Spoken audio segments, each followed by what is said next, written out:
إن الحمد لله نحمده ونستعينه ونستغفره ونؤمن به ونتوكل عليه ونعوذ بالله من شرور أنفسنا ومن سيئات أعمالنا من يهده الله فلا مضل له ومن يضلله فلا هادي له ونشهد أن لا إله إلا الله وحده لا شريك له ونشهد أن سيدنا مولانا محمدا عبده ورسوله أرسله بالحق بشيرا ونذيرا صلى الله تعالى عليه وعلى آله وأصحابه وبارك وسلم تسليما كثيرا أما بعد فأعوذ بالله من الشيطان الرجيم بسم الله الرحمن الرحيم لقد كان في يوسف وإخوته آيات للسائلين إذ قالوا ليوسف وأخوه أحب إلى أبينا منا ونحن عذبة إن أبانا لفي ضلال مبين صدق الله العظيم ونحن على ذلك من الشاهدين والشاكرين اللهم صل على محمد وعلى آل محمد كما صليت على إبراهيم وعلى آل إبراهيم إنك حميد مجيد اللهم بارك على محمد وعلى آل محمد كما باركت على إبراهيم وعلى آل إبراهيم إنك حميد مجيد سبحانك لا علم لنا إلا ما علمتنا اللهم انفعنا بما علمتنا فعلمنا ما ينفعنا وزدنا علما رب اشرح لي صدري ويسر لي أمري واحلل عقدة من لساني يفقه قولي اللهم طهر قلوبنا عن غيرك ونور قلوبنا بنور معرفتك ربنا تقبل منا إنك أنت السميع العليم وتب علينا إنك أنت التواب الرحيم সমস্ত প্রশংসা সেই মহান রব্বুল আলামিনের জন্য যিনি আমাদেরকে আজকের এই পবিত্র জুমার দিনে জুমার নামাজ পড়তে আসার তৌফিক দান করেছেন, এই জন্য আমরা সবাই বলি আলহামদুলিল্লাহ। আলোচনা চলতেছিল সূরা ইউসুফ সম্পর্কে।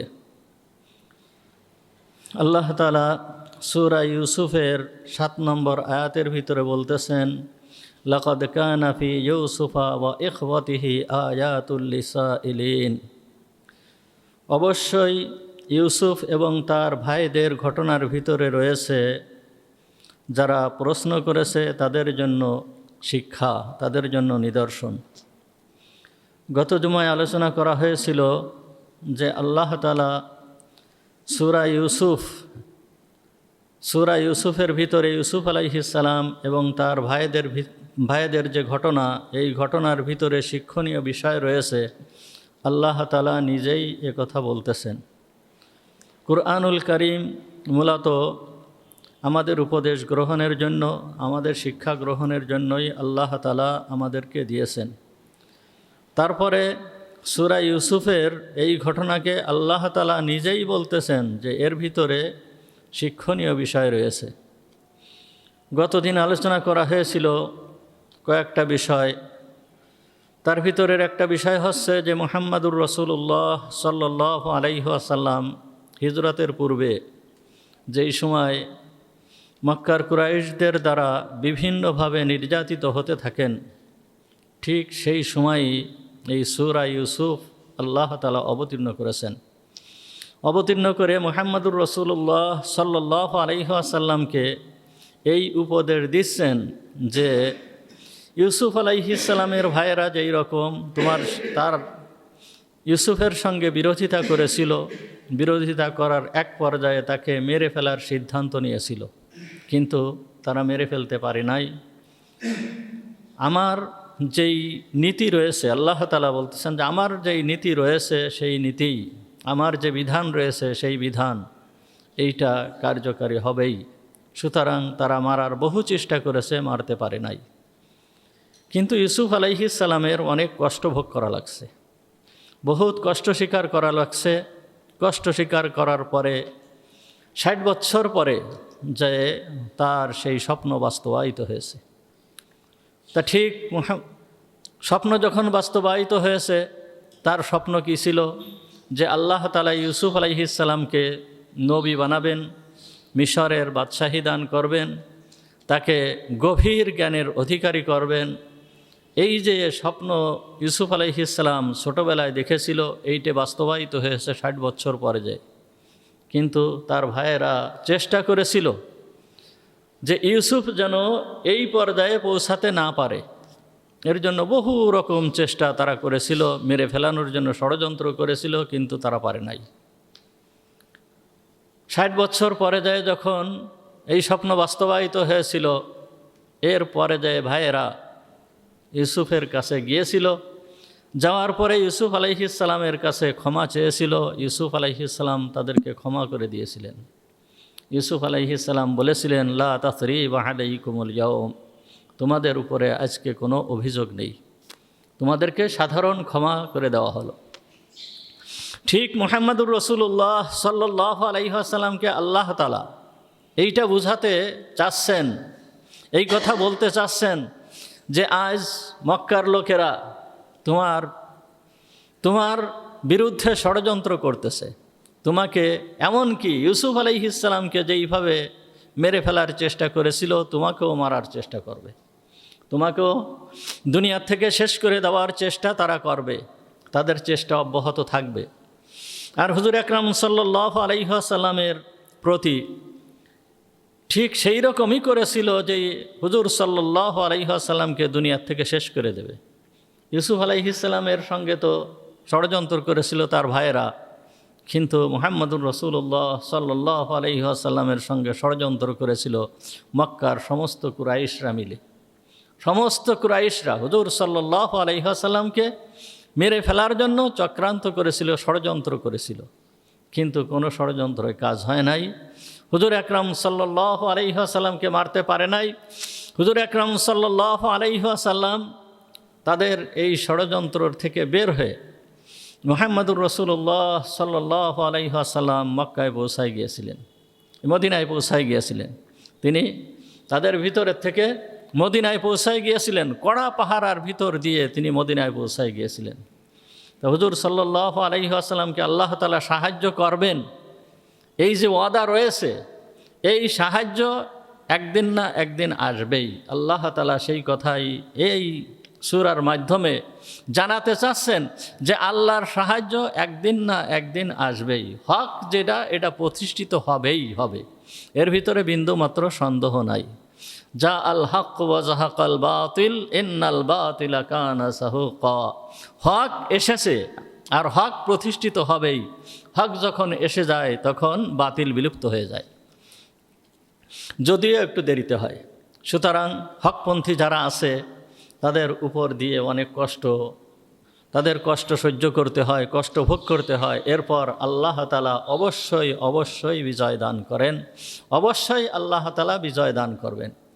যেই মক্কার মুশরিকরা মুহাম্মাদুর রাসূলুল্লাহ সাল্লাল্লাহু আলাইহি ওয়াসাল্লামকে মক্কায় থাকতে দেয় নাই, মক্কার যেই সমস্ত লোকেরা ইসলাম গ্রহণ করেছিল তাদের উপরে কি অবর্ণনীয় নির্যাতন তারা করেছে, তারা সব কিছু ছেড়ে, প্রথমে তো কিছু সংখ্যক লোক, কিছু সংখ্যক মুসলমান, তারা মক্কার মুশরিকদের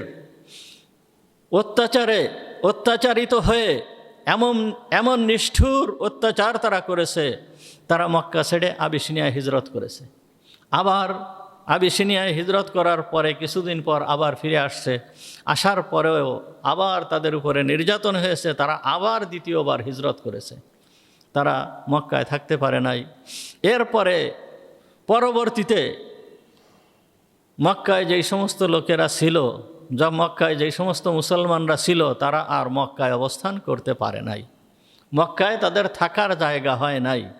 তারা সব নিজেদের ছেলে মেয়ে, নিজেদের স্ত্রী পুত্র, নিজেদের সহায় সম্পত্তি, নিজেদের ঘর বাড়ি, নিজেদের যত যা কিছু আছে সব ওই মক্কায় ফেলে রেখে তারা মদিনায় হিজরত করে চলে গিয়েছিল।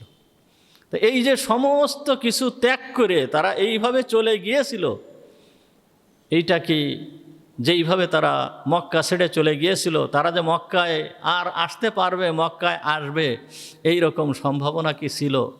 কিন্তু আল্লাহ তাআলার ওয়াদা, আল্লাহ তাআলা অবশ্যই সাহায্য করবেন। আল্লাহর সাহায্য একসময় আসবেই। এই সাহায্য হুজুর আকরাম সাল্লাল্লাহু আলাইহি ওয়াসাল্লাম মক্কায় হিজরত করার মাত্র 9 বছর, 8 বছর, 8ম বছরে এই স্বপ্ন বাস্তবায়িত হয়েছে। হুজুর আকরাম সাল্লাল্লাহু আলাইহি ওয়াসাল্লাম মক্কায় প্রবেশ করেছে। মক্কায় যখন হুজুর সাল্লাল্লাহু আলাইহি ওয়াসাল্লাম মক্কায় প্রবেশ করছে, মক্কায় আবার যখন হুজুর সাল্লাল্লাহু আলাইহি ওয়াসাল্লাম নিজের জীবনকে বাজি রেখে মক্কার থেকে মদিনায় গিয়েছে, কিন্তু যখন মক্কায় প্রবেশ করতেছে বিজয়ের বেশে মক্কায় প্রবেশ করতেছে, বিজয়ের বেশে মক্কায় প্রবেশ করছেন। মক্কায় যখন হুজুর সাল্লাল্লাহু আলাইহি ওয়াসাল্লাম প্রবেশ করছেন, প্রবেশের সময়ে মক্কার যেই সমস্ত লোকেরা হুজুর সাল্লাল্লাহু আলাইহি ওয়াসাল্লামকে মক্কার থেকে বের করে দিয়েছিল, এই সমস্ত লোকেরা সব আত্মসমর্পণ করছে।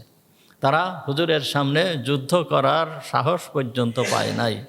তা হুজুর সাল্লাল্লাহু আলাইহি ওয়াসাল্লাম বিজয় বেশে মক্কায় প্রবেশ করছে। তা মক্কায় যখন হুজুর আকরাম সাল্লাল্লাহু আলাইহি ওয়াসাল্লাম প্রবেশ করছে, প্রবেশ করার পরে মুহাম্মদুর রাসূলুল্লাহ সাল্লাল্লাহু আলাইহি ওয়াসাল্লামের নীতি কী ছিল, এই সূরা ইউসুফের ভিতরে সেই কথা আল্লাহ তাআলা হুজুর সাল্লাল্লাহু আলাইহি ওয়াসাল্লামকে জানায় দিচ্ছেন যে ইউসুফ যেই রকম তার ভাইদেরকে ক্ষমা করে দিয়েছিল, তুমিও ঠিক সেইভাবে এই মক্কার লোকেদেরকে তুমি ক্ষমা করে দেবে। ইউসুফ যেইভাবে তার ভাইদেরকে ক্ষমা করে দিয়েছিল, তার ভাইয়েরা তাকে মারার চক্রান্ত করেছিল, মেরে ফেলানোর চেষ্টা করেছিল, কত ষড়যন্ত্র করেছে, জেল জুলুম কত কাল অতিবাহিত হয়েছে ইউসুফের উপর দিয়ে। এরপরও যখন ভাইয়েরা ইউসুফের কাছে আসার পরে ইউসুফ আলাইহিস সালাম তাদেরকে ক্ষমা করে দিয়েছে। এমনভাবে ক্ষমা করছে, পরবর্তীতে একজন ব্যক্তি ইউসুফ আলাইহিস সালামের কাছে এসে জিজ্ঞেস করতেছে যে আপনার ভাইয়েরা আপনার সঙ্গে ছোটোবেলায় যে ব্যবহার করেছিল, সেই ব্যবহারটা আপনার মুখ দিয়ে আমি একটু শুনতে চাই। তখন ইউসুফ আলাইহিস সালাম বলেছিল যে আমরা ছিলাম কেনানের অধিবাসী, কেনানে বসবাস করতাম। আমাদের কাজ ছিল ছাগল চড়ানো, এই বকরি চড়াতাম, বকরি চড়ায়ে তার দুধ আমরা খাতাম। ফসল জমিতে কৃষিকাজ করে ফসল উৎপাদন করতাম, আর সেই ফসলের উপরে আমাদের নির্ভর থাকতে হতো। এইভাবে আমাদের জীবন চলতো, আমরা এইভাবে জীবন চালাতাম। তখন আমার ভাইয়েরা পরামর্শ করে আমাকে বিদেশ পাঠায় দিল। বিদেশ পাঠায় দেওয়ার পরে আমি বিদেশে এসে আজকের আমি এই রাষ্ট্রের মালিক হয়েছি। আমাকে আল্লাহ তাআলা এই ইজ্জত সম্মান দান করেছে। দেখেন ইউসুফ আলাইহিস সালামের কথা তার ভাইদের সম্পর্কে কী ছিল, এমনভাবে ক্ষমা করেছিল যার দৃষ্টান্ত বিরল। ঠিক তেমনইভাবে আল্লাহ তাআলা হুজুর সাল্লাল্লাহু আলাইহি ওয়াসাল্লামকে এই কথা বলতে চাচ্ছেন, ইউসুফ যেইভাবে ক্ষমা করেছিল তোমারও ঠিক সেইভাবে তাদেরকে ক্ষমা করতে হবে। মুহাম্মদুর রাসূলুল্লাহ সাল্লাল্লাহু আলাইহি ওয়াসাল্লাম যখন মক্কায় প্রবেশ করতেছিল, মক্কায় প্রবেশ করার সময় এক দলের ঝান্ডা একজন সাহাবীর হাতে ছিল, ওই সাহাবী সে বলতেছিল, আল ইয়াউমা ইয়াউমুল মালহামা, আল ইয়াউমা ইয়াউমাল মালহামা, আজকের এই দিন হবে রক্তপাত ঘটানোর দিন। অর্থাৎ আমরা মক্কার থেকে বিতাড়িত হয়ে বের হয়ে গিয়েছিলাম, সুতরাং আজকে আমরা মক্কায় যখন প্রবেশ করব, মক্কায় প্রবেশ করতেছি, আজকের এই দিন হবে রক্তপাতের দিন। কথা মুহাম্মদুর রাসূলুল্লাহ সাল্লাল্লাহু আলাইহি ওয়াসাল্লামের কানে যখন পৌঁছালো, কানে পৌঁছানোর সঙ্গে সঙ্গে হুজুর আকরাম সাল্লাল্লাহু আলাইহি ওয়াসাল্লাম ওই সাহাবীর কাছ থেকে ঝান্ডাটা নিয়ে নিলেন। নিয়ে উনি ঘোষণা করে দিলেন, আল ইয়াউমা ইয়াউমুল মারহামা, আজকের এই দিন হবে দয়ার দিন, দয়া দেখানোর দিন, অনুগ্রহ দেখানোর দিন হবে আজকের এই দিন।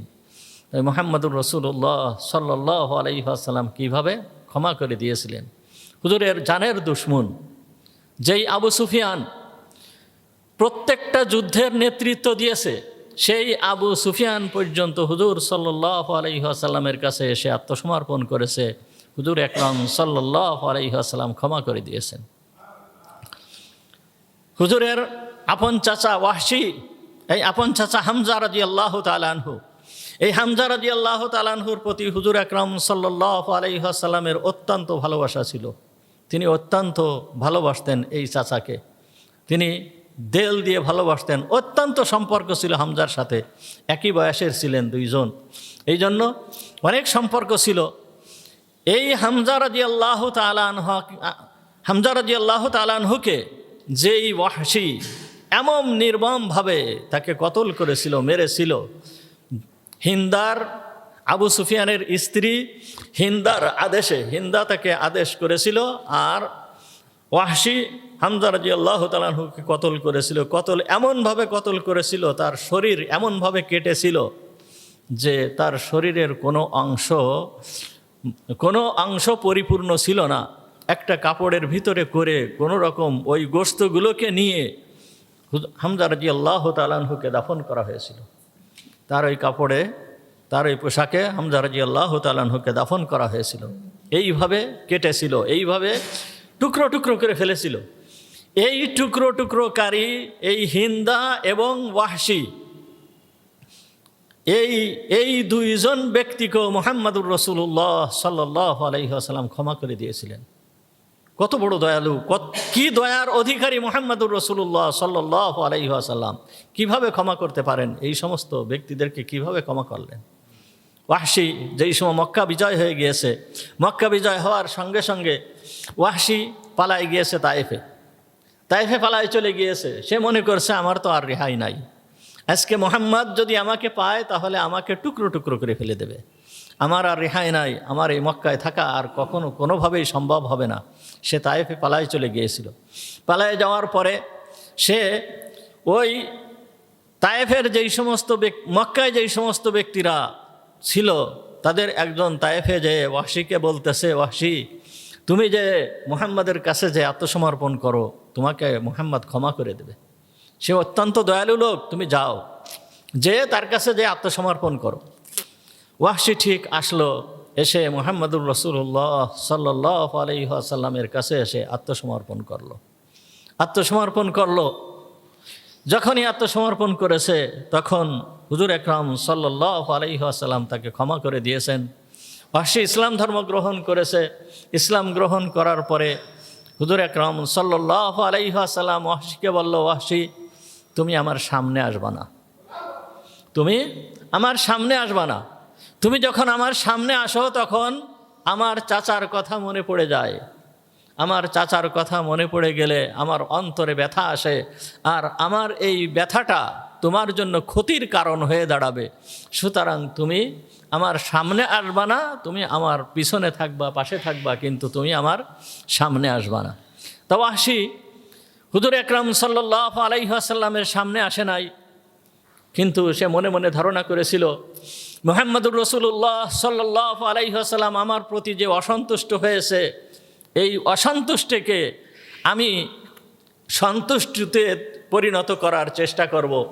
যদি আল্লাহ তাআলা আমাকে কোনো সময় তৌফিক দেয়, তাহলে আল্লাহর কোনো দুশমনকে, মুহাম্মদুর রাসূলুল্লাহ সাল্লাল্লাহু আলাইহি ওয়াসাল্লামের কোনো দুশমনকে কতল করে আমি এর প্রতিশোধ আমি গ্রহণ করব। ঠিক ওয়াহশী তাই করেছিল। হুজুর আকরাম সাল্লাল্লাহু আলাইহি ওয়াসাল্লামের জীবদ্দশায় মুসাইলামাতুল কাযযাব নামে একজন ব্যক্তি, মুসাইলামা নাম, কাযযাব মিথ্যাবাদী, সে মিথ্যা নবীর দাবি করেছিল। সে এই ওয়াহশী রাদিয়াল্লাহু তাআলা আনহু শেষমেশ এই মুসাইলামাতুল কাযযাব একে কতল করেছিল। একে কতল করার মাধ্যমে সে হুজুর আকরাম সাল্লাল্লাহু আলাইহি ওয়াসাল্লামের ওই যে অসন্তুষ্টি, সে মনে করছে যে হুজুর সাল্লাল্লাহু আলাইহি ওয়াসাল্লামের এই অসন্তুষ্টিকে আমি সন্তুষ্টিতে পরিণত করব। এই জন্য অত্যন্ত বীরত্বের সাথে ইয়ামামার যে যুদ্ধ হয়েছিল, বড় মারাত্মক যুদ্ধ হয়েছিল।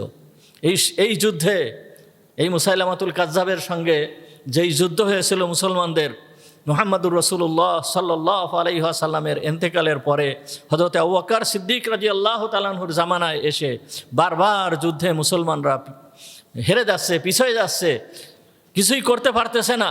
পরবর্তীতে শেষমেশ যে মুসলমানদের বিজয় হয়েছিল, এই যুদ্ধে প্রায় 1200 মতন সাহাবী শহীদ হয়ে গিয়েছিল।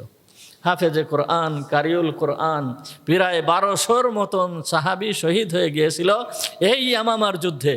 এই মুসাইলামাতুল কাযযাবকে কতল করার যে যুদ্ধ, যে জিহাদ, এই জিহাদে এই রকম ধরনের অবস্থা হয়েছিল। তাই ওয়াহশী রাদিয়াল্লাহু তাআলা আনহু সে নিজের জীবনকে বাজি রেখে অত্যন্ত বিচক্ষণতার সাথে এই মুসাইলামাতুল কাযযাবকে সে হত্যা করেছিল। মুহাম্মদুর রাসূলুল্লাহ সাল্লাল্লাহু আলাইহি ওয়াসাল্লাম সাধারণ ক্ষমা ঘোষণা করেছিলেন। হুজুর আকরাম সাল্লাল্লাহু আলাইহি ওয়াসাল্লামের চাচতো ভাই, হুজুর সাল্লাল্লাহু আলাইহি ওয়াসাল্লামের চাচতো ভাই আবু লাহাবের ছেলে, যেই ব্যক্তি হুজুর সাল্লাল্লাহু আলাইহি ওয়াসাল্লামের মেয়েকে বিবাহ করেছিল, এই ব্যক্তি দুই ভাই দুই মেয়েকে বিবাহ করেছিল। এক ভাই তো দুই ভাই মেয়েকে তালাক দিয়েছিল। এক ভাই তালাক দিয়ে হুজুর আকরাম সাল্লাল্লাহু আলাইহি ওয়াসাল্লামের সামনে যে তালাক দিয়ে হুজুর সাল্লাল্লাহু আলাইহি ওয়াসাল্লামের মুখে থুতু নিক্ষেপ করেছিল, থুতু দিয়েছিল। যখন থুতু নিক্ষেপ করেছিল তখন হুজুর সাল্লাল্লাহু আলাইহি ওয়াসাল্লাম হুজুরের মুখ দিয়ে বের হয়ে গিয়েছিল, আল্লাহুম্মা সাল্লিত আলাইহি কালবাম মিন কিলাবিক, হে আল্লাহ তোমার কোনো বন্য পশুকে তার উপরে চড়াও করে দাও। এই ব্যক্তি সিরিয়ায় ব্যবসা করার উদ্দেশ্যে তার পিতার সঙ্গে গিয়েছিল। পথিমধ্যে রাত্রেবেলায় এক জায়গায় ঘুমাইয়েছিল, বন্য প্রাণী এসে তাকে ওই অবস্থায় একেবারে ছিন্ন ভিন্ন করে টুকরো টুকরো করে খেয়ে ফেলেছিল। আর এক ভাই যে হুজুরের মেয়েকে তালাক দিয়েছিল, এই ভাই হুজুরের সঙ্গে ওই রকম ধরনের দুর্ব্যবহার করে নাই। সে ছিল মক্কায় অবস্থান করতেছিল। এই ভাই হুজুরের বিরোধিতায় ছিল, সদা সর্বদা বিরোধিতা করে গিয়েছে, মক্কার বিজয়ের আগ পর্যন্ত বিরোধিতা করে গিয়েছে। বিরোধিতা করার পরে মক্কা বিজয় যখন হয়ে গিয়েছে, এই ভাই চলে গিয়েছে, এও পালাইয়েছে। এই ভাই পালায়ে গিয়েছে। দেখেন, যে হুজুরের জামাতা, যে হুজুরের চাচতো ভাই, আপন চাচতো ভাই এবং আপন জামাতা, এবং সে হুজুরের মেয়েকে তালাক দিয়েছিল, তাহলে হুজুরের মনে কত কষ্ট, কি পরিমাণ কষ্ট ছিল হুজুরের মনে। এই কষ্টের ভিতর দিয়েও মুহাম্মদুর রাসূলুল্লাহ সাল্লাল্লাহু আলাইহি ওয়াসাল্লাম সবাইকে ক্ষমা করেছেন। মক্কা বিজয় হয়ে গেছে। পরের দিন হুজুর সাল্লাল্লাহু আলাইহি ওয়াসাল্লাম বলতেছেন, আমার সেই চাচতো ভাইটা কোথায়, তাকে যে আমি দেখতেছি না। এই কথা যখন বলার পরে এই কথা যে শুনছে, ওর সাথে হুজুরের এই চাচতো ভাইয়ের সম্পর্ক ছিল এবং ও জানতো যে ও কোথায় আছে, ও পালায়ে কোথায় গিয়েছে। ও যে ওই ব্যক্তিকে বলল যে হুজুর তোমার সম্পর্কে এ কথা বলেছে, তখন ও সাহস পেয়ে ও মক্কায় ফিরে চলে আসলো। মক্কায় যখন ফিরে আসলেন, মুহাম্মদুর রাসূলুল্লাহ সাল্লাল্লাহু আলাইহি ওয়াসাল্লামের কাছে আসলেন। আসার পরে যেই সময় হুজুরের কাছে আসতেছিল মুহাম্মদুর রাসূলুল্লাহ সাল্লাল্লাহু আলাইহি ওয়াসাল্লাম, ওই সময় খানা খাচ্ছিলেন। উনি খাবার গ্রহণ করতেছিলেন, খানা খাচ্ছিলেন। গায়ে শরীরের উপরে একটা চাদর ছিল, এই অবস্থায় খানা খাচ্ছিলেন। দূর থেকে যখন ওই চাচতো ভাইকে দেখে উনি ওই খানা খাওয়া ওই অবস্থায় উঠে এমনভাবে দৌড় দিয়েছেন যে শরীরের যে চাদর, সেই চাদর পর্যন্ত খুলে পড়ে গিয়েছে। যে তাকে জড়ায় ধরে বলতেছে, কি ব্যাপার, তুমি আমার কাছে আসতেছো না কেন? তুমি কোথায় রয়েছে? তোমার কি হয়েছে? তুমি আমার কাছে কেন আসতেছো না? হুজুর আকরাম সাল্লাল্লাহু আলাইহি ওয়াসাল্লাম এইভাবে ক্ষমা করেছেন। এই রকম দয়ালু নবী, এই রকম দয়া মুহাম্মদুর রাসূলুল্লাহ সাল্লাল্লাহু আলাইহি ওয়াসাল্লামের অন্তরে আল্লাহ তাআলা দিয়েছেন। একজন মায়ের তার সন্তানের প্রতি যেই পরিমাণ দয়া থাকে, একটা নবীর তার উম্মতের প্রতি তার থেকে বহুগুণ বেশি দয়া থাকে। সমস্ত সবাইকে ক্ষমা করে দিয়েছিলেন মুহাম্মদুর রাসূলুল্লাহ সাল্লাল্লাহু আলাইহি ওয়াসাল্লাম, সবাইকে ক্ষমা করে দিয়েছিলেন। তো সূরা ইউসুফ হুজুরের উপরে অবতীর্ণ করে আল্লাহ তাআলা বলতে চাচ্ছেন যে, হে নবী, ইউসুফ যেই রকম তার ভাইদেরকে ক্ষমা করে দিয়েছিল, তুমিও সেইভাবে তোমার বংশের লোকেদেরকে তুমি ক্ষমা করে দিবা। আর ক্ষমা করে দিবাই বা না কেন? দেখো, ইউসুফের দাদা দোয়া করেছিল, ইউসুফের দাদা অর্থাৎ ইব্রাহিম আলাইহিস সালাম, ইব্রাহিম দোয়া করেছিল যেই সময় এই ঘর নির্মাণ করেছিল, কাবা শরীফকে নির্মাণ করেছিল, নির্মাণ করা শেষ হয়ে যাওয়ার পরে ওর দাদা ইব্রাহিম এইখানে দোয়া করেছিল যে, হে আল্লাহ, তুমি এই জায়গায় একদল মুসলমান উম্মতকে তুমি সৃষ্টি করে দাও। ওয়াজআল ফীহিম উম্মাতাম মুসলিমাতান লাক, একদল মুসলমান উম্মত তুমি এইখানে সৃষ্টি করে দাও। তা আল্লাহ তাআলা সেই ইব্রাহিম আলাইহিস সালামের দোয়া তো কবুল করেছেন। এই জায়গায় মুসলমান একদল উম্মতকে আল্লাহ তাআলা তৈরি করবেন। সুতরাং যুদ্ধের মাধ্যমে যদি এরা শেষ হয়ে যায়, তাহলে তো আর মুসলমান হওয়ার কোনো সম্ভাবনাই থাকলো না। ইব্রাহিম আলাইহিস সালামের দোয়া তো আল্লাহ তাআলা ওই সময় কবুল করেই ফেলেছেন।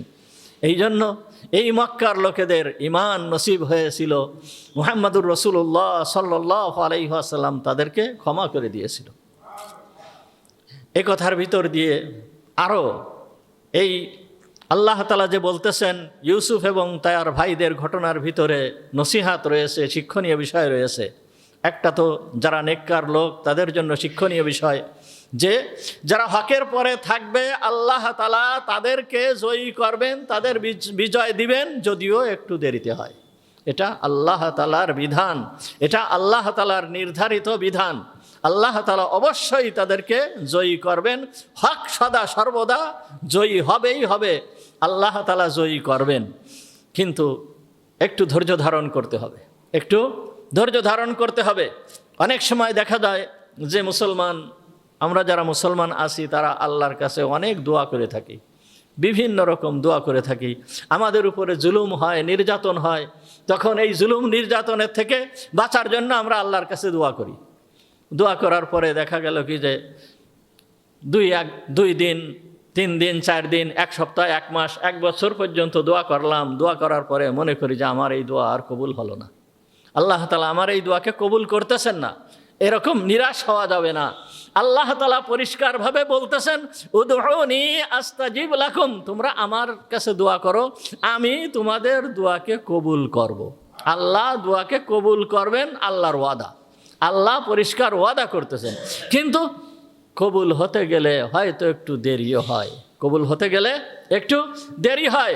ইউসুফ আলাইহিস সালামের যে স্বপ্ন, এই স্বপ্নকে আল্লাহ তাআলা বাস্তবায়িত করেছেন 60 বছর বয়সে। মূসা আলাইহিস সালাম আল্লাহর দরবারে দোয়া করেছিল। মূসা আলাইহিস সালাম ফিরাউনের কবল থেকে বাঁচার জন্য আল্লাহর দরবারে দোয়া করেছিল। আল্লাহ তাআলা বলেছেন, উজিবাত দাওয়াতাকুমা, তোমাদের 2 জনের দোয়াকে আমি কবুল করলাম, তোমাদের 2 জনের দোয়াকে আমি কবুল করলাম। 2 জন কে? মূসা এবং হারুন আলাইহিস সালাম, এই 2 জনের দোয়াকে কবুল করলাম। কিন্তু সেই দোয়া কবুল হয়েছিল 40 বছর পরে যায়। 40 বছর পরে যে আল্লাহ তাআলা মানের ধৈর্য ধরতে হবে এবং ধৈর্যের সাথে আল্লাহর কাছে দোয়া করতে হবে। আল্লাহ অবশ্যই দোয়া কবুল করেন, আল্লাহ অবশ্যই দোয়া কবুল করেন, যদিও একটু দেরিতে হয়, যদিও একটু দেরিতে হয়।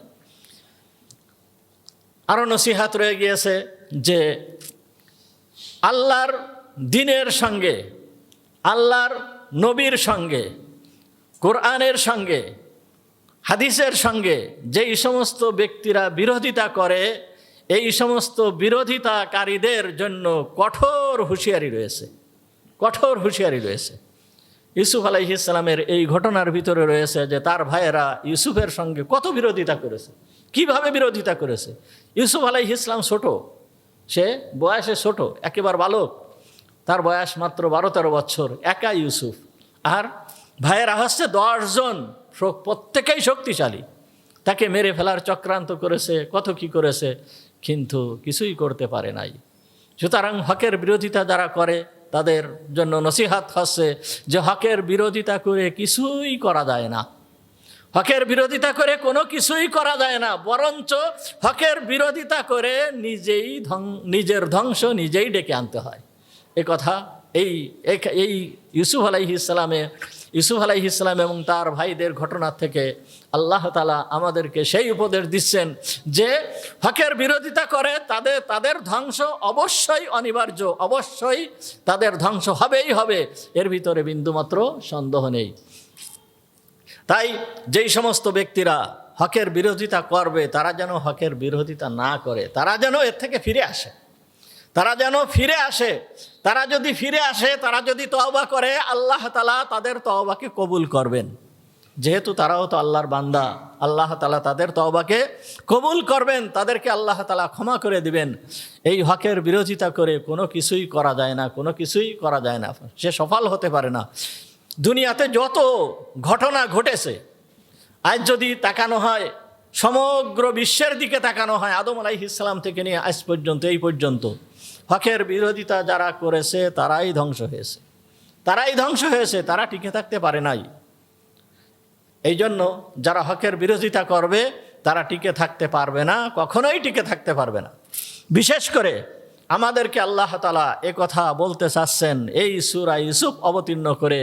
আমাদের এই যুগে আমরা যারা উপস্থিত আছি, আমাদেরকে আল্লাহ তাআলা বোঝাতে চাচ্ছেন, দেখো তোমাদের জন্য আমি দিয়েছি কত বড় দয়াল নবী, যেই নবীর ভিতরে কত দয়া, তোমাদের জন্য কিভাবে নবী তার সারাটা জীবন কাটিয়ে দিয়েছে, তোমাদের জন্য, তোমাদের ভালোর জন্য চেষ্টা করেছে, তোমাদের ভালোর জন্য সারা জীবন ক্রন্দন করেছে, কান্নাকাটি করেছে। সুতরাং এই নবীর বিরোধিতা তো তোমরা করবা না, বরঞ্চ এই নবীর বাণীকে তোমরা গ্রহণ করো, এই নবীর অনুসরণ করো, এই নবীর অনুসারী হয়ে যাও, তাহলে তোমরা শান্তিতে থাকতে পারবে, কামিয়াব হবে। আর যদি বিরোধিতা করো, এই নবীর বিরোধিতা যদি করো, এই রকম ব্যক্তির বিরোধিতা যদি করো, তাহলে সে সত্যিকারেই একেবারে দুর্ভাগা, এ সত্যিকারেই কপাল পোড়া, এর মতন কপাল পোড়া আর নাই। আল্লাহ তাআলা এই কথা আমাদেরকে, এই আয়াতের ভিতরে আল্লাহ তাআলা আমাদেরকে এই কথা শিক্ষা দিচ্ছেন, লাকাদ কানা ফি ইউসুফা ওয়া ইখওয়াতিহি আয়াতুল লিসাইলিন। অবশ্যই ইউসুফ এবং তার ভাইদের ঘটনার ভিতরে উপদেশ রয়েছে আমাদের জন্য, অর্থাৎ যেই সমস্ত ব্যক্তিরা প্রশ্ন করেছিল তাদের জন্য উপদেশ রয়েছে। এটা হলো 7 নম্বর আয়াত। 8 নম্বর আয়াতে আল্লাহ তাআলা বলতেছেন, ইদ ক্বালু লা ইউসুফু ওয়া আখুহু আহাব্বু ইলা আবিনা মিন্না ওয়া নাহনু উদবা ইন্না আবানা লাফি যালালিম মুবিন। আল্লাহ তাআলা মুহাম্মদুর রাসূলুল্লাহ সাল্লাল্লাহু আলাইহি ওয়াসাল্লামকে বলতেছেন, ইজ অর্থাৎ হে মুহাম্মদ তুমি স্মরণ করো। কি স্মরণ করব? কি স্মরণ করবে? ইদ ক্বালু যেই সময় বলেছিল, লা ইউসুফু ওয়া আখুহু ইউসুফের ভাইয়েরা বলেছিল, কি বলেছিল? লা ইউসুফু ওয়া আখুহু ইউসুফ এবং তার ভাই, আহাব্বু ইলা আবিনা আমাদের পিতার কাছে সব থেকে প্রিয়, মিন্না আমাদের থেকে, আমাদের পিতার কাছে ইউসুফ এবং তার ভাই প্রিয়, ওয়া নাহনু উযবা আর আমরা হচ্ছি বড় একটা দল, আমরা হচ্ছি বড় একটা দল। বরঞ্চ এই তার ভাই দুর্বল একজন ইউসুফ একজন দুর্বল মানুষ, তার ভাই আরও দুর্বল ছোট মানুষ, একে আমাদের আব্বা কেন এত ভালোবাসে, কেন এত মোহাব্বত করে? বরঞ্চ আমাদেরকে ভালোবাসা দরকার, আমাদেরকে মোহাব্বত করা দরকার। নিশ্চয়ই আমার আব্বা যেই কাজটা করতেছে এই কাজটা সঠিক কাজ করতেছে না। এই ভাইদের প্রতি অন্তরের ভিতরে হাসাদ, হিংসা, মানে ইউসুফ আলাইহিস সালামের প্রতি ভাইদের অন্তরে হাসাদ বা হিংসা, এই হিংসার সৃষ্টি হয়েছে। এই হিংসার সৃষ্টি হওয়ার কারণে এই ইউসুফ আলাইহিস সালামকে নিয়ে বিভিন্ন ধরনের ষড়যন্ত্র করেছে। হিংসা কাকে বলে? এই হাসাদ, ভাইদের অন্তরে যে হাসাদ, হিংসা, এইটা হাসাদ কাকে বলে? হাসাদ বলা হয়, হিংসা বলা হয় যে অন্যের ভালো দেখে নিজের ভালো না লাগা। অন্যের ভালো দেখে নিজের ভালো না লাগা, অন্যের ভালো দেখে নিজের অন্তরের ভিতরে জ্বালা পোড়া শুরু হওয়া, যে ও এইরকম ভালো হলো কেন, ওর মঙ্গল হলো কেন, ও এত সুন্দর কেন, ও এত নামাজি কেন, ও এত আল্লাহর ইবাদত করে কেন, ও এত আল্লাহর প্রিয় কেন, ও এত সৌন্দর্যশীল কেন, ও সমস্ত দিক দিয়ে এই রকম পরিপূর্ণ কেন। এই যে মনের ভিতরে যেই জ্বালা পোড়া সৃষ্টি হয় এইটাকে বলা হয় হাসাদ। এই হাসাদ যার ভিতরে আসে, এই হাসাদ তাকে শেষ করে দেয়, তাকে ধ্বংস করে দেয়। অনেক সময় এই হাসাদ আসার কারণে অন্যের প্রতি জুলুম করা হয়, এবং এই জুলুম করতে করতে এমন পর্যায়ে চলে যায় এই হাসাদটা শেষ পর্যন্ত তাকে ঈমান হারা করে দুনিয়া থেকে নিয়ে যায়। ঈমান পর্যন্ত থাকে না যার ভিতরে হাসাদ আসে। হাসাদ আসে কি কারণে, কিসের জন্য হাসাদ আসে? দেখেন, হাসাদ অন্যের ভালো। হযরত ইউসুফ আলাইহিস সালামের সৌন্দর্য ছিল অনেক সুন্দর, দেখতে অনেক সুন্দর ছিল। ভাইদের মনের ভিতরে হাসাদ, সে এত সুন্দর কেন? ইউসুফ আলাইহিস সালামের চালচলন খুব ভালো ছিল, তার চালচলন এত ভালো কেন? ভাইয়ের হাসাদ করতে লাগলো যে তার চালচলন এত ভালো কেন? ইউসুফ আলাইহিস সালাম জ্ঞানী ছিল। ইউসুফ আলাইহিস সালামের যে এত জ্ঞানী, তার এত বুদ্ধি, তার ভাইয়েদের মনের ভিতরে যে ইউসুফ এত জ্ঞানী কেন? ইউসুফ যে স্বপ্নে দেখলো ইউসুফ ভবিষ্যতে বাদশাহ হবে, সে বাদশাহ হবে কেন? ইউসুফ ভবিষ্যতে নবী হবে, সে নবী হবে কেন? ইউসুফ ভবিষ্যতে সে অনেক ধন সম্পদের মালিক হবে, ইউসুফ এই রকম হবে কেন? এই যে হাসাদ, হিংসা, এইটা মনের ভিতরে আসলো। কিন্তু এই সমস্ত জিনিসগুলো নিয়ে তারা হাসাদ করতেছে, হিংসা করতেছে, এইগুলো কি নিজের ব্যক্তিগত উপার্জিত জিনিস না আল্লাহ তাআলার প্রদত্ত জিনিস? এগুলো আল্লাহ তাআলার প্রদত্ত জিনিস। আল্লাহ তাআলা যাকে ভালো বানিয়েছেন, আল্লাহ তাআলা যাকে ভালো করেছেন, আল্লাহ তাআলা যাকে মর্যাদা দিয়েছেন, সে ভালো হয়, সে মর্যাদা পায়, সেই ভালো থাকে। সুতরাং হাসাদ এমনই একটা জিনিস, কেমন যেন আল্লাহর বন্টন নীতির পরে সে অসন্তুষ্ট। আল্লাহর বন্টন নীতির পরে সে অসন্তুষ্ট। তা আল্লাহর বন্টন নীতির পরে যখন অসন্তুষ্ট হয়, তখন এই ব্যক্তির ঈমান থাকে না। এমন পর্যায়ে চলে যায় যে হাসাদ শেষমেশ ঈমানের থেকে বাইর করে বেঈমান হয়ে দুনিয়ার থেকে চলে যেতে হয়। ইউসুফ আলাইহিস সালামের ভাইয়েরা কি করতেছিল? ইউসুফ আলাইহিস সালামের ভাইয়েরা ইউসুফের প্রতি হাসাদ করতেছিল যে আব্বা তাকে এত ভালোবাসে কেন? কি জন্য আব্বা এত ভালোবাসে? ওয়ানাহনু উযবা, আমরা হচ্ছি একটা দল। ইউসুফ কি করতে পারে? আব্বার খাদ্য খাবারের প্রয়োজন, আব্বার খাদ্য খাবারের দরকার, আব্বার খাবার দাবার ব্যবস্থা তো আমরা করি, আমরা ইনকাম করি, আমরা ক্ষেত খামারে কাজ করি, আমরা পশু নিয়ে মাঠে যাই, এই ছাগল নিয়ে মাঠে চড়াই আমরা। আর এই দুইজন ইউসুফ আর তার ভাই আব্বার কাছে বসে পড়ে থাকে, আব্বার কাছে বসে পড়ে থাকে। তারা তো কোনো কাজ করে না, যত কাজ আমরা করি। আব্বার যদি কোনো বিপদ আপদ হয়, আব্বা যদি অসুস্থ হয়ে পড়ে, তখন আব্বার চিকিৎসার ব্যবস্থা আমাদের করা লাগে, আমরা দৌড়াদৌড়ি করি।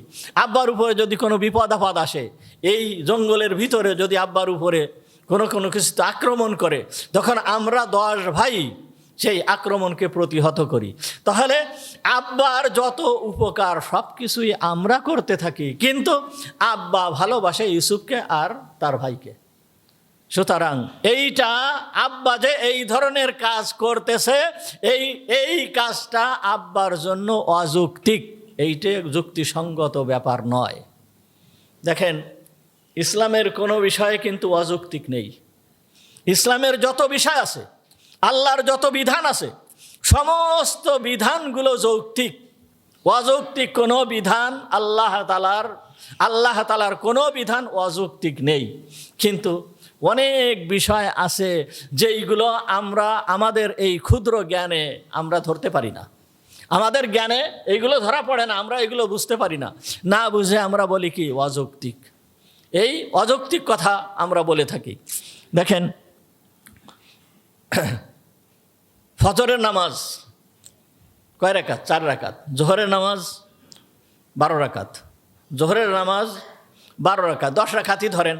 তাহলে ফজরের নামাজ 4 রাকাত, জোহরের নামাজ 10 রাকাত, আসরের নামাজ 4 রাকাত, মাগরিবের নামাজ 5 রাকাত, ইশার নামাজ 9 রাকাত। যে কয়টা নামাজের ওয়াক্ত, ফজর, জোহর, আসর, মাগরিব, ইশা, এই যে কয়টা নামাজের ওয়াক্ত আছে, কোনো নামাজের ওয়াক্তের ভিতরে কোনো নামাজ 20 রাকাত নাই। 20 রাকাত আছে কোনো নামাজ? তা 20 রাকাত নাই। রমজান মাসে ইশার নামাজের পরে ইশার নামাজ 9 রাকাত বা 11 রাকাত বা 13 রাকাত যা পড়েন বা 17 রাকাত যা পড়েন, এর পরে যায় আরও 20 রাকাত নামাজ সুন্নাতে মুআক্কাদা 20 রাকাত নামাজ পড়তে হয়। এইটা কেমন যৌক্তিক ব্যাপার হলো? কি আপনি যদি যৌক্তিকের বিবেচনা করেন, আমাদের জ্ঞানের আপনি যদি বিবেচনা করেন, তাহলে মনে হবে যে এই যে ব্যাপারটা একটা অযৌক্তিক বিষয়। এটা একটা অযৌক্তিক বিষয়, কিন্তু এটা অযৌক্তিক বিষয় না। আমি মনে করতেছি ফজরের সময় যখন রোজা থাকতেছি না, তখন কোনো ওয়াক্তে 20 রাকাত নামাজ পড়া লাগে না। আর রোজা থাকার পরে রোজা রাখতে হবে, ইফতার করার পরে ইশার নামাজ পড়ার পরে আরও 20 রাকাত নামাজ পড়তে হবে। এইটা তো আসলে যৌক্তিক কোনো বিষয় না। এইটা আমরা সাধারণত ধারণা করি, কিন্তু এই যে বিষয়টা, এই বিষয়টাও এর ভিতরেও যুক্তি আছে যে 20 রাকাত নামাজ এই সময় পড়তে হবে, এর ভিতরে যুক্তি আছে।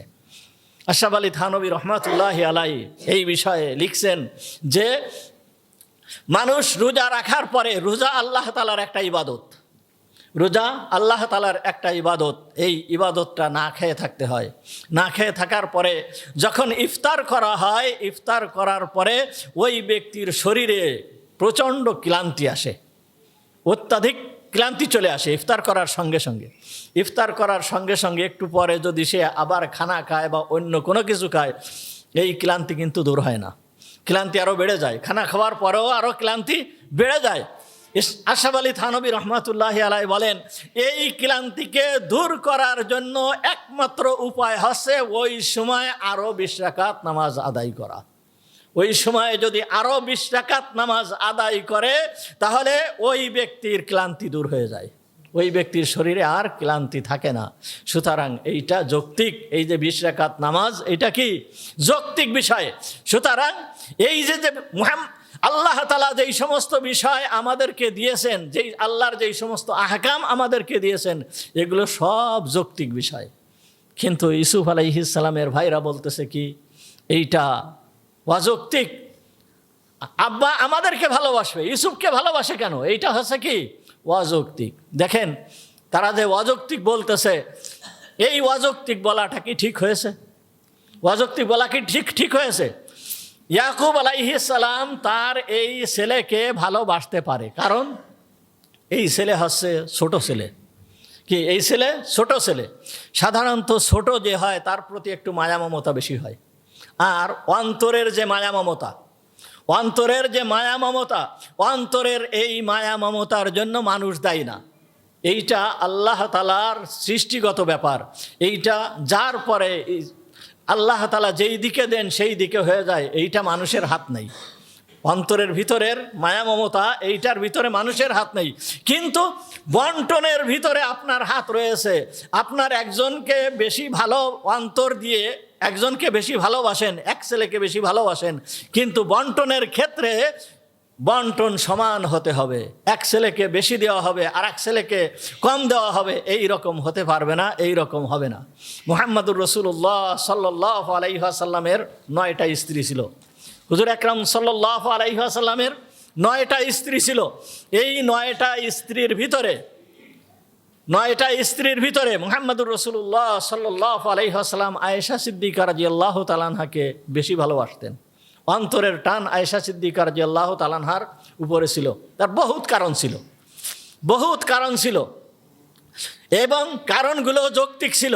তারপরও মুহাম্মদুর রাসূলুল্লাহ সাল্লাল্লাহু আলাইহি ওয়াসাল্লাম বন্টন নীতির ভিতরে কখনোই কোনো রকম পরিবর্তন করেন নাই।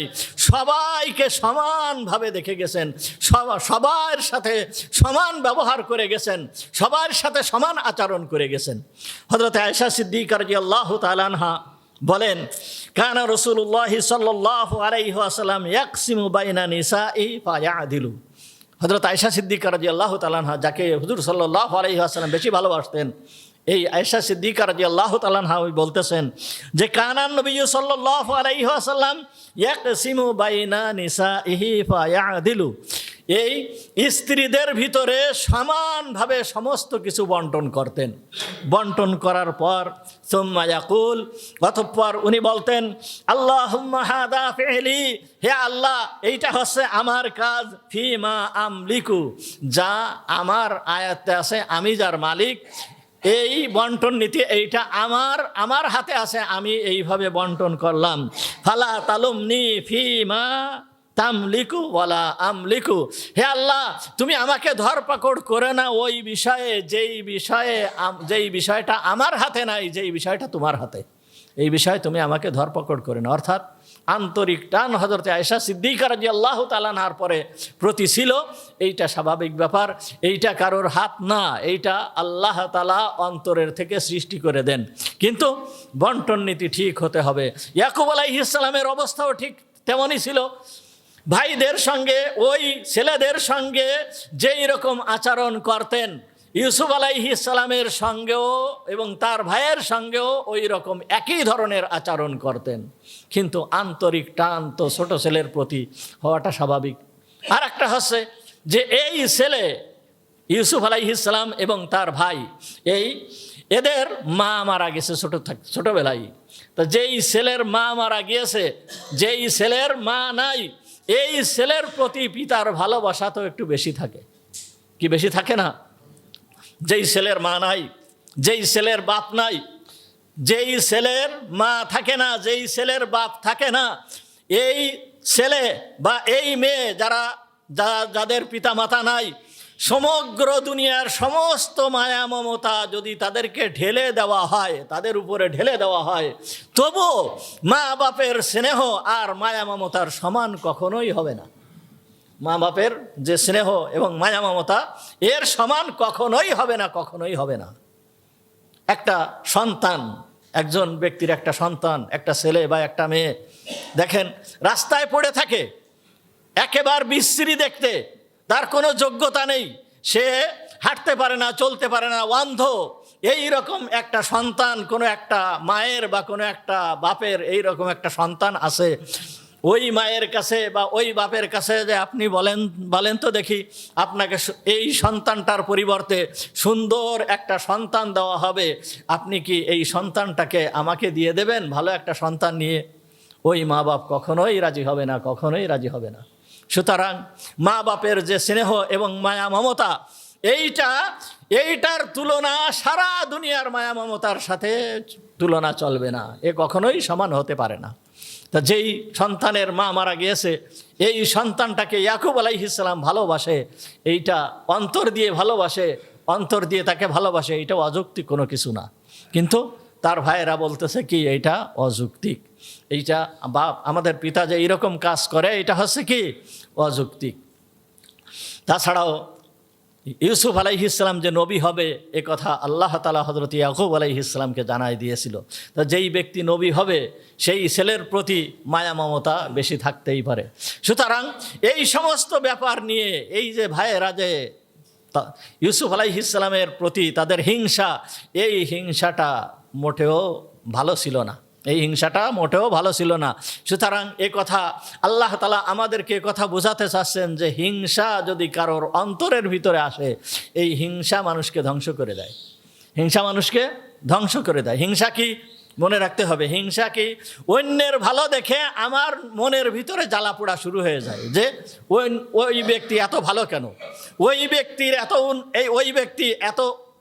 এত উন্নতি হচ্ছে কেন, ওই ব্যক্তি এত ভালো কেন, ওই ব্যক্তির এই ভালোটা যেন না থাকে এই কামনা করা, ওই ব্যক্তির ভালোটা যেন না থাকে এই কামনা করাটাই হচ্ছে হিংসা। কিন্তু অন্যের ভালো হচ্ছে, অন্য আমার থেকে ভালো, তার মনের ভিতরে কোনো নাই, কোনো জ্বালা পোড়া নেই, সে দেখতেছে অন্যের ভালো আছে, এইটা কিন্তু কোনো সমস্যার বিষয় না। হ্যাঁ, অন্যের ভালো আছে, অন্য একজন ব্যক্তি সে ধনী, তার অনেক ধন সম্পদ আছে, আমি চেষ্টা করলাম আমারও ধন সম্পদ বাড়ানোর জন্য, এইটা কোনো দোষণীয় কোনো বিষয় না।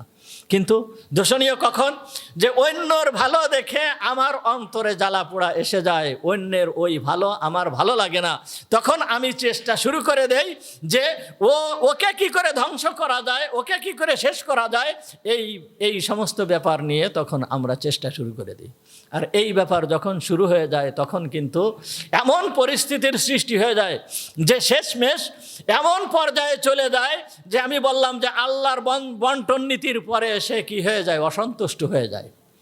আল্লাহর যেই বিধান আছে সেই বিধান কি করে, সে মনে করে যে এই আল্লাহর এই যে বিধান এটা হচ্ছে কি অযৌক্তিক, আর এই অযৌক্তিক যখনই মনে করে তখন তার ঈমান শেষ হয়ে যায়, তার ঈমান থাকে না, তখন সে বেঈমান হয়ে দুনিয়া থেকে চলে যেতে হয়।